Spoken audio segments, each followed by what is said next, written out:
Shalom, nous nous retrouvons pour la première fois pour un cycle de mini-drashot sur la paracha de la semaine. Ce Shabbat, nous lirons la parashat Emor. Et un des versets nous dit de cette paracha Velo techalelu et Shem kochi, venikdashti betor bene Israël, ani Hashem mekadishrem. Et vous ne profanerez pas mon saint nom, et je serai sanctifié parmi les enfants d'Israël. Je suis Hashem qui vous sanctifie. Pourquoi la Torah nous dit Velo techalelu et Shem kochi? Et que vous nous enseignez la Torah en nous disant Venikdashti betor bene Israël? Bien entendu, vous l'avez compris, nous parlons de la transgression du Chilul Hashem et la mitzvah du Kiddush Hashem. Avant tout, il est important d'indiquer que l'une des fautes les plus graves de la Torah est le Chilul Hashem, dont nous dit le Talmud que ni la Teshuvah, ni Yom Kippour et ni les souffrances sont suffisants. Seulement par la mort, le Chilul Hashem sera effacé. D'habitude, la Teshuvah efface nos fautes. Les souffrances nous purifient. Pourquoi le Chilul Hashem est-il si grave? Le Rambam nous fait remarquer qu'il existe deux types de Chilul Hashem. Le premier, c'est celui qui transgresse un commandement de Dieu, pas parce que la tentation est trop forte et qui veut le faire céder. Seulement pour lui, Hashem n'est pas important. Chas v'shalom. L'exemple classique qu'on donne, on lui propose 2 morceaux de viande, même prix, même saveur, sauf que l'un est cachère et l'autre est non cachère. Et ce juif choisit le non cachère, car pour lui, les mitzvot ne le concernent pas. C'est faire du Chilul Hashem.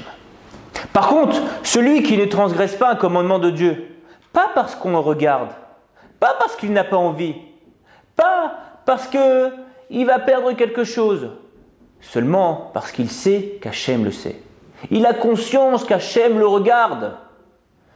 Et il ne transgresse pas ce commandement pour la gloire d'Akadosh Baruch Hu. C'est faire du Kiddush Hashem. Le deuxième type, nous dit le Rambam, c'est celui avec sa kippa, qui se comporte avec indécence, ne parle pas convenablement, s'énerve en public, en voiture ne respecte pas les autres, se gare dans un endroit gênant, etc., etc. Pas besoin qu'il soit avec des péotes et un streimel, même s'il n'est pas pratiquant.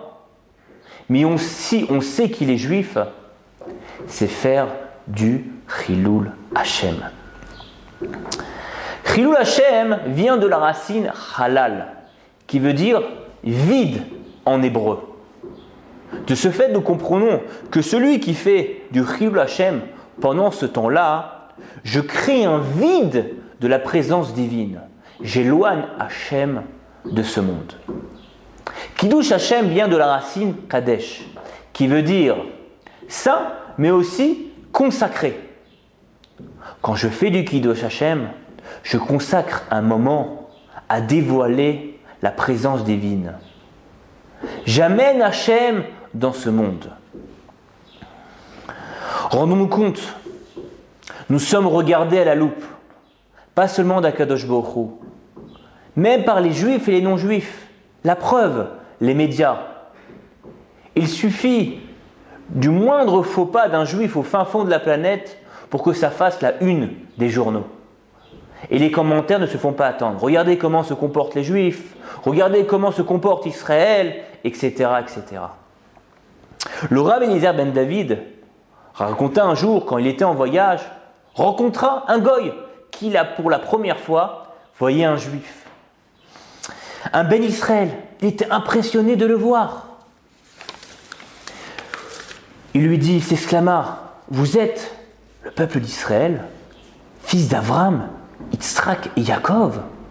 Vous avez reçu les 10 commandements au mont Sinaï. Vous habitez en Israël? Le Rav répondit oui.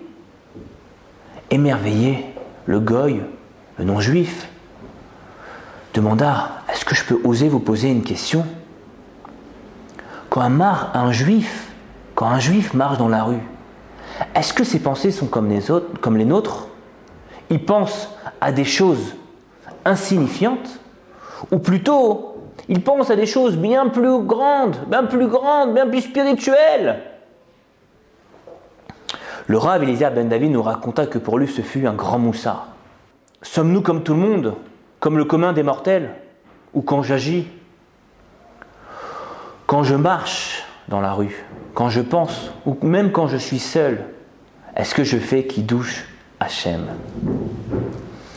Chaque juif est un représentant de Dieu sur terre. Notre rôle est merveilleux, véhiculer la présence divine dans ce monde. Mais également, nous devons faire très attention à ce rôle. Le Rav Kaminetsky nous raconte, Zatzal, un grand Rav d'après-guerre aux États-Unis, lorsqu'il était encore en Europe de l'Est, dans son village, un des Juifs était venu lui poser une question.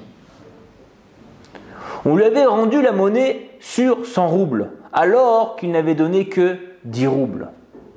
Le Rav lui répondit que d'après la halakha, il n'était pas obligé de rendre la monnaie, mais qu'il y avait quand même une mitzvah de ramener cet argent.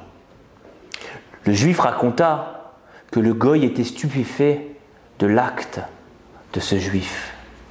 Le Rav raconta que lui aussi arriva la même aventure. À la poste, le guichetier, au lieu de lui donner 10 timbres, lui en a donné le double. Le Rav profita pour retourner au guichet de la poste et rendre les timbres en plus. Le Rav raconta que le goy, son visage était émerveillé. Comme nous dit le Talmud dans Yoma, « Heureux le Père qu'il a mis au monde, heureux son Rav qui lui a enseigné la Torah, que ses actes sont beaux. » L'histoire n'est pas terminée. À la montée du nazisme, tout le monde s'enfuyait de peur d'être dénoncé. Dans ce village, seul un non-juif, un goy, protégea des juifs. Ce fut le fameux guichetier de la poste. C'est vrai que beaucoup de gens pensent que Kiddush Hashem, c'est quand un juif se fait assassiner parce qu'il est juif. Et c'est incontestablement un niveau extraordinaire pour Akadosh Baruch Hu. Mais, après tout, nous pouvons aussi vivre Al Kiddush Hashem. Comme nous dit la fin du verset, Ani Hashem mikadishrem. Je suis Hashem qui vous sanctifie. Le Sforno nous explique, nous dévoile que si nous consacrons notre vie au service divin, à la Avodat Hashem, Hashem se dévouera personnellement à nous guider dans notre vie. Shabbat Shalom et à la semaine prochaine.